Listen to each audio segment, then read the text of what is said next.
Hello everyone. Let's take a look at this question that was asked in UPSC 2023. There are certain regions given here and you are supposed to identify them and map them to the respective countries. Let's take a look at the question that was asked and also the current affairs that I have posted here. It's about conflicted area, Ethiopia, Tigray conflict. Am I talking about a specific current event here? No, but I'm talking about a theme that is important for the prelims examination. So the 6th August 2021 current affairs, which was posted on the channel, appeared in the examination 2 years later. What is the takeaway from this entire discussion? That UPSC has a certain way of picking up international events and asking them in mapping. In this video, we'll be looking at the theme of international relations, how those questions will be asked in mapping. We'll be looking at the first set of events that are important from international relations perspective for mapping. So let's look at them. After analyzing the previous year questions, these are the themes that we have arrived. So you have conflict zones. We have seen one of that question here. Geopolitical alignments and the geopolitical tensions also is an inspiration for UPSC examiners. There are certain important strategic locations that are in use, some natural resources corridors, military alliances, international organizations and summits, environmental and climate policies, all of them inspire the mapping questions in international relations. This year, I'm expecting one special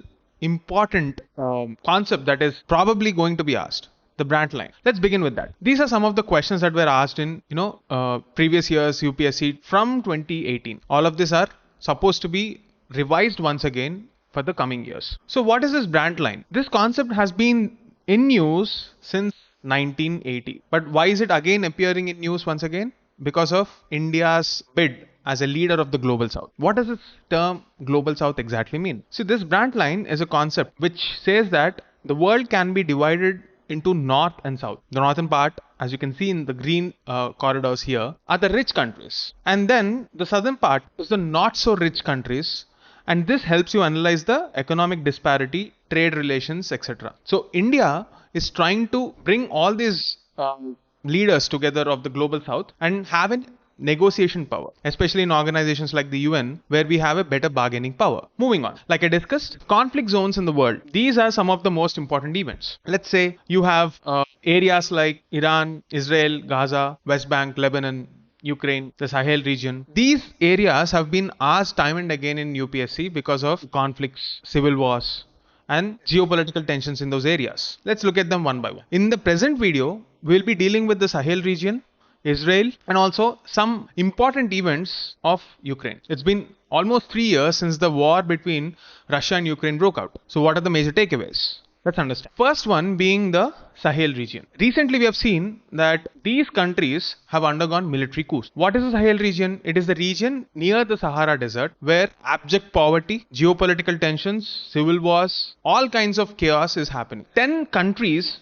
that are officially recognized as a part of the Sahel region becomes very important in this context. If you want to remember those countries for the mapping from east to west or west to east, I request you to please download this particular PPT and by heart it in the way that is given here. But what are the major reasons why they are in news? Take a look at this news item. A lot of Islamic extremists. Generally, you would see that extremism is a phenomenon that usually occurs in areas where there is a lot of underdevelopment. So this region is marked by that underdevelopment, and therefore you would see a lot of attacks happening in West Africa. And because of this reason, you will also see there are other countries like Benin, Togo and Ghana where they are experiencing the spillover effects. So for this reason, this map becomes very important. That is the extent to which I want you guys to remember this map. Moving on, let's go to the more important areas. Also, one of the most favorite areas of UPSC, Israel, Lebanon. But before that, let's just sum up. What are the reasons for the military coups in the Sahel region? As you've already seen, jihadist insurgency and security failures. So this is a justification provided by the military of those respective countries to take over the government. Also, you have seen major issues like corruption, governance collapse. Also, there is a major anti-Western sentiment. There is also influence of Russia. The effects of Cold War are still felt in Africa. So there is a shift in alliances. Also, you see the economic crisis and poverty, which is often the grounds on which this extremist activities flourish. You can see that here as there are ethnic tensions, political rivalries, internal divisions. In short, the political environment there is very chaotic. It is because of these reasons you would see the extremist elements taking control over this regions. Has the military tried to solve this problem? Claims to do so, but situations don't look. So there is a cycle of coups and instability in this region, and it is for this reason UPSC asks questions on this you need to be aware of the geographical mapping, the surrounding areas, the boundaries of the countries that are in conflict. Please pay some attention here in this region. Moving on, let's go back to that favorite topic of UPSC, Israel-Palestine issue. Let me take a step back and give you a brief overview of the conflict. So in 1917, what happened here? Britain supported the establishment of a Jewish homeland. Back then, Palestine, that is, a lot of Arabs were residing in that region. There's a constant conflict between Jews and Arabs in that region. So what is known as the Balfour Declaration became the basis for the claim of Israel that it is the homeland of Jews. Politically, this has been the case. In 1920, League of Nations, which is a international organization meant for establishment of peace before the UN, they had a mandate. According to that mandate, Britain officially took control of this situation. Cut to the 1947 issue where the plan led to the so-called two-state solution that didn't actually materialize because of the disagreement in what should be the amount of land that respective parties should hold. In 1948, the declaration led to the first Arab-Israel war. This is called Nakba, N-A-K, more like Israeli independence movement. At this point of time, a lot of Palestinians fled Israel or Palestine at that point of. This was followed by a 6-day war in 1967, which led to the present geopolitical boundaries that you would see. And after that, there was a lot of conflict between two sides, Palestinians and Israelis. And in 1993, there is a peace process which tried to establish the present structure. It's called the Oslo Accords, which we'll be dealing in the further. So what you need to take away is the fact that this began in 1917 and it is still continuing. We don't have a solution to this problem yet. And because of this ongoing struggle and strive, UPSC always takes an opportunity to ask questions from these areas. So let's take a look at some of the important areas that are covered in this conflict. Take a look at this map. This is Israel as we know it. And then you have two important areas where Palestinians are confined to: Gaza Strip and the West Bank. Let me give you a brief history of this region. After the 1967 Six-Day War, Israel started to annex a lot of regions which was hitherto agreed by both the sides, Israel and Palestine. And the Palestinians are confined to this place, Gaza Strip and West Bank. Claim of Israel is that originally this was their land. It is the Arabs who came into their land and occupied. So they're just reclaiming their territory according to them. But Palestinians think otherwise. They've been here for centuries and they're being forced out of their land. So this conflict has not settled even till now. And in the recent times, you would see that an organization called Hamas, which represents the Palestinians, started to attack Israel, and this is the reason why you would see the present war between Palestine and Israel. West Bank. Why is it called the West Bank? Because there is a river called the Jordan River. This area is on the western bank of the river called Jordan, and it's because of that reason you would see a lot of newspaper articles referring it to the West Bank. So what is the mistake that a lot of aspirants do? Since it is named West Bank, they imagine that it is on the western coast of the Israel when you look at this map. That's not the case. Please note this point. It is not going to join Mediterranean Sea. Please note this point. Moving on. What are the important takeaways based on the news we have? What are the cities in Gaza? So there is a place called Deir al-Bala where you have seen the highest number of attacks in the present conflict. So this can be asked in news. You can just have a map, match the following kind of a question where they'll just use this name and ask, is this city in, let's say, similarly sounding Gulf country like Saudi Arabia or Iran or Iraq? Make sure that it is not the case. It's Gaza. Okay. Now, West Bank. Here we need to know a concept called Oslo Accords. Like I've told you, there are three parties in this whole discussion: United States, Israel, and Palestine. In 1993, deal was brokered by the US between Israel and Palestine to settle the issue very amicably. And as per those Oslo Accords, the West Bank that you've seen is divided into A, B, and C categories, where the area A is completely under Palestine control. It's just 18% of the land. The rest, 60% is under Israeli control, and 22%, which is strategically very important, is controlled both by Palestine and Israel. In the latest conflict, these areas were attacked by Israel as a retaliation to the attack by Hamas, which is a Palestinian supporting organization. This is what you need to know. Moving on. I've told you, right? There is something called Nakba in 1948, where there was a mass expulsion of Palestinians, and they had to flee the country.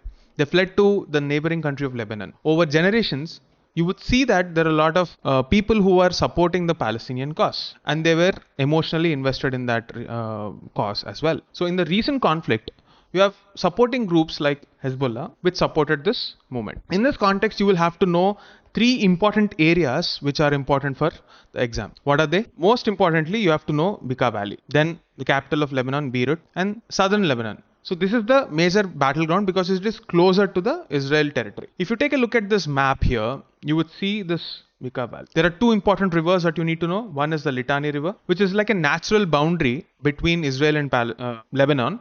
And on the northern front, you have this Orontes River. These can be asked in the exam. Okay, so please note this point. What are the other areas in the boundaries of Lebanon? Syria. Please note. Next up is the Philadelphia Corridor. What is this? Let me give you a brief background about it. Like I've told you, in 1967, there was a 6-day war. And as a part of this, both Arab side represented by Egypt and Israel were fighting this war.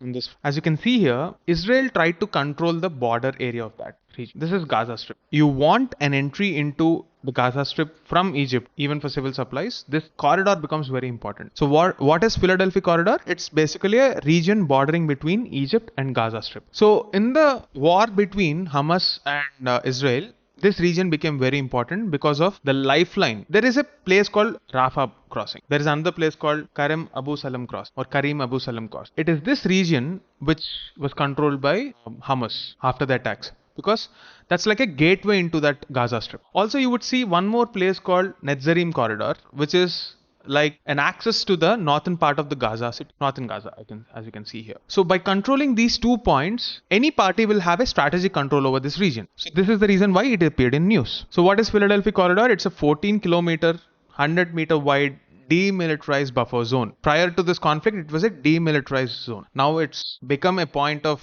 conflict and therefore it is heavily guarded. This region's control has been a major issue between both the sides and it is still ongoing. Okay, this is what you need to know. Like I've discussed, there is another corridor called the Netzarim Corridor. As of the latest news is that as of 15th February, if I'm not wrong, Israel agreed to vacate this place, provided that Hamas is also not involved in that region. So they agreed mutually to maintain a ceasefire situation there. But again, it's important given the fact that it is in news. Moving on. Golan Heights. This is a favorite topic of UPSC. Previously also there was a question on this. Actually, this was allegedly annexed by Israel from Syria. Claim of Israel is that this has historically been their own place, but it is a very important place for Israel because of the strategic location it has. Take a look at this. It's originally part of Israel according to their claims, but after the World War, it was under the control of Syria. They've annexed this place. Why is this in news again?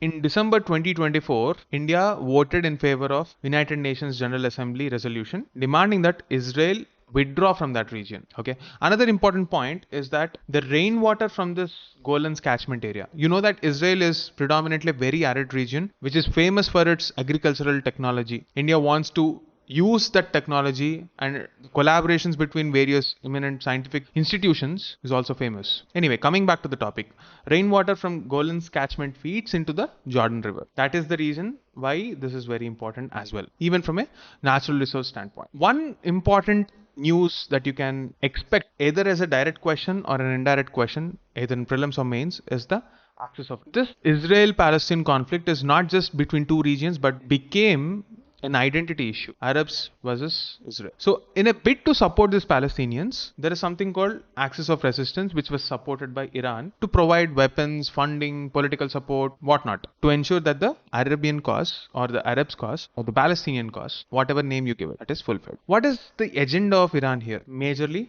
to resist Western influence. As you can see here, US and Israel are very close allies, and politics of that region is heavily controlled by the foreign policy of US, and they don't want that to happen. That is one major. Secondly, they have fundamentally a problem with the proposition of Israel that land belongs to you. They want to oppose that. So what did they do? There are a network of militant groups across different countries, Hezbollah, Houthis, and there are many other pro-Iran militias in the Middle East. All of them combined together to form this axis of resistance to support the Palestinian cause. This is what you have to know. So that brings us to the end. That brings us to the end of the Israel-Palestine conflict and the major news items associated. Now, let's move on to the next topic. Next up is the issue of Russia-Ukraine war. In this context, you have to know about a military alliance called NATO. The context of this war is decided because of the actions of NATO. Ukraine has time and again, after the split of USSR, moved closer to the Western Bloc, that is the US side. As a result of this, Russia has always been insecure and it was not comfortable to have a lot of Western allies on its broad border. NATO actually promised membership to Ukraine, and this has angered Russian leaders. Time and again, you have seen the president of Russia, Mr. Vladimir Putin, who was vocal about the presence of NATO and the discomfort Russia has been facing ever since 2005. It is in this context the Russia-Ukraine war should be seen. Russia fears that an increased military presence near its borders is going to harm its interests. And Ukraine thought it would get some benefit and support from the Western forces by having some sense of security from the aggression of Russia. That's the context of this war. What's happening in the last 3 years? Let's have a look. What are the important regions that we have to know from the perspective of international relations? What is the ultimate goal of Russia? To have security in that region. What is the ultimate goal of Ukraine? To secure its sovereignty. And in this context, you would see that the skepticism of Russia and the historical claims of Russia, which views Ukraine as a part of its historical sphere of influence, this has been the point of conflict. You would see a lot of names in this context with respect to current affairs, and the most important one is the Kharkiv. Donetsk, Kharkiv, Zaporizhia, Kursk, Sumy, and Dnipropetrovsk. These are the names that you have to know or at least recognize when they are asked in the match the following questions. Let's take a look at the map here. You would see that the bordering area with Russia is the point where you would see these regions, Donetsk, Luhansk, or Zaporizhia. This is again in news. Previously, in the last 2 years, Kherson, Donetsk, Luhansk, these are the regions in news. In recent times, you would see that conflict has moved to Zaporizhia. Okay, this is the place where we are talking about Kharkiv. You would also note the important rivers in this region. You can see here Oskil River and Donetsk. These names should be remembered. You can take a look at this map. Pause the video, download the PDF from the Telegram channel mentioned in the link below. You will get all this. But remember them in this specific order. They are very important for our prelims exam. So this brings us to the end of the first video on places in news, international relations, and we'll be covering all the other important issues in the subsequent videos. So please stay tuned.